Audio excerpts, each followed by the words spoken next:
राम राज्य में कोई खुशहाल नहीं।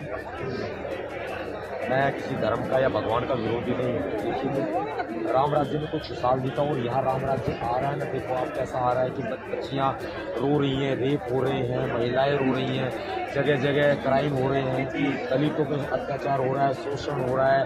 बीजेपी किस तरह से भ्रष्टाचार कर रही है, खुद तो ये भ्रष्टाचार करते हैं, औरों पे ईडी के छापेमारी करवाते हैं।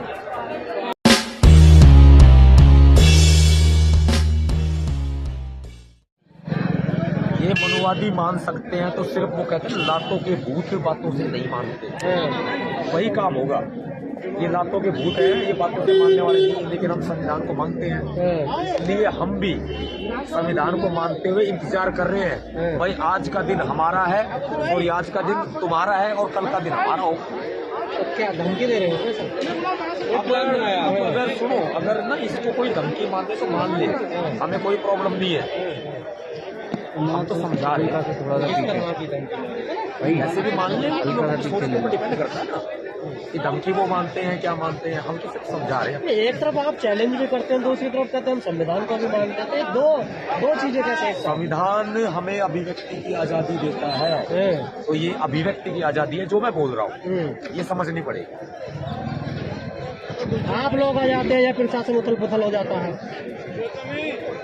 प्रशासन बीजेपी का है, सरकार बीजेपी की है, और जिंदा लोग हैं, आप से भाई हैं, और हमारे लिए नहीं कहते जो मिशन को चला रहे हैं।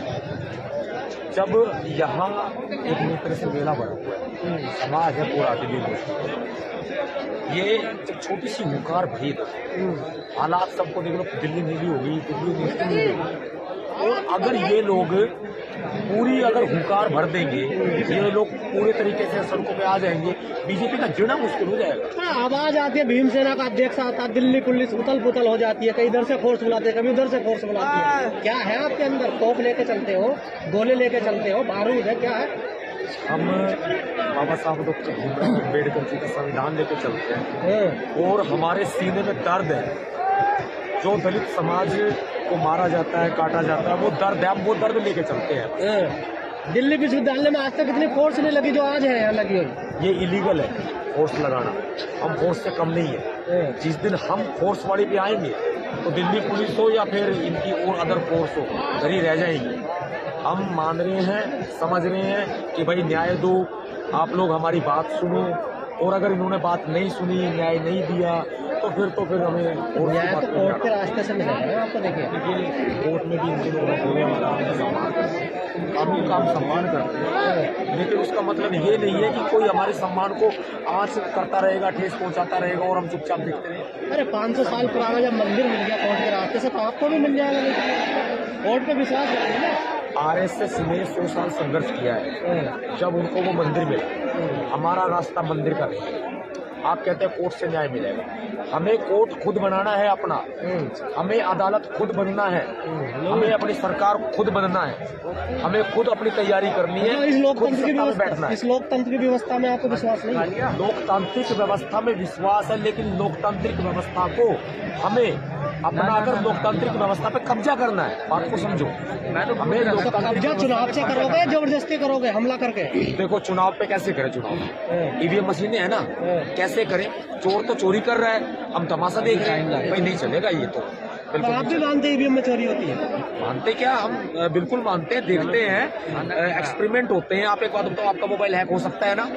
हो सकता है। आपकी फेसबुक आईडी हो, यूट्यूब हो, कुछ भी हो, हैक हो सकता है आपका। ऐसे ईवीएम भी हैक हो सकती है। नरेंद्र मोदी जी सब कुछ हैक करके चुनाव जीत जाएंगे।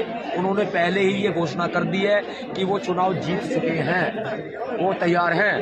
अच्छा सत्तार जी, बताइए, देश में बड़ा खुशहाली का माहौल दिखाया जा रहा है, हर तरफ झंडे, दिवाली का माहौल है, तेरे राम राज्य आने वाला है, नारी सुरक्षा, नारी सशक्तिकरण की बात तो प्रधानमंत्री करते ही करते हैं। अब ऐसे में किसी बेटी को सड़क पर बैठना पड़ रहा है, उसके पीछे की वजह क्या है? क्या प्रधानमंत्री तक आवाज नहीं पहुंच रही, या फिर आप लोग उनकी भावनाएं नहीं समझ रहे प्रधानमंत्री की कि वो किस तरह से राम राज्य लाना चाहते हैं? प्रधानमंत्री नरेंद्र मोदी जी तक हमारी आवाज पहुंचती, लेकिन उनके दिमाग में वही व्यवस्था भरी है जो कि सदियों पुरानी व्यवस्था है, जिसे हम मनुवादी व्यवस्था कहते हैं।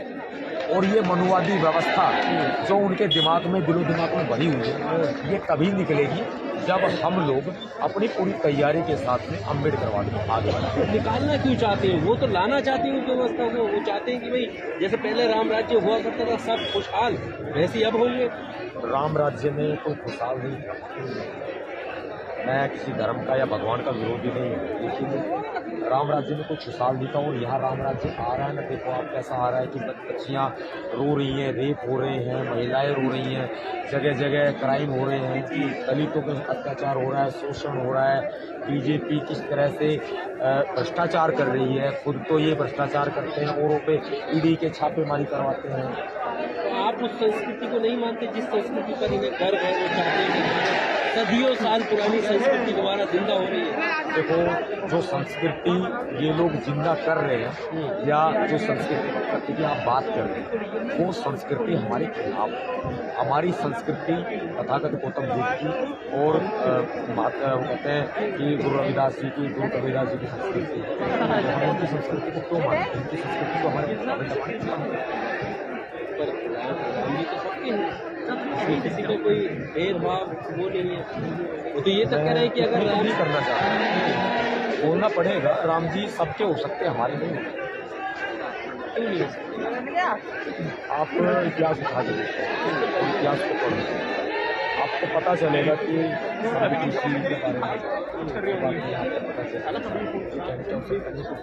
यहाँ पर 295 धारा। बीजेपी के प्रवक्ता कह रहे हैं कि अगर बाबा साहब अम्बेडकर ये मानते हैं कि राम जी कोई भेदभाव से प्रेरित है, तो वो जो है कभी भी संविधान के पन्नों पर उनकी मूर्तियां नहीं छपवाते। बाबा साहब ने नहीं छपवाई है। आपको एक बात बता दूं, बाबा साहब ने संविधान में धर्मनिरपेक्षता का अधिकार दिया है।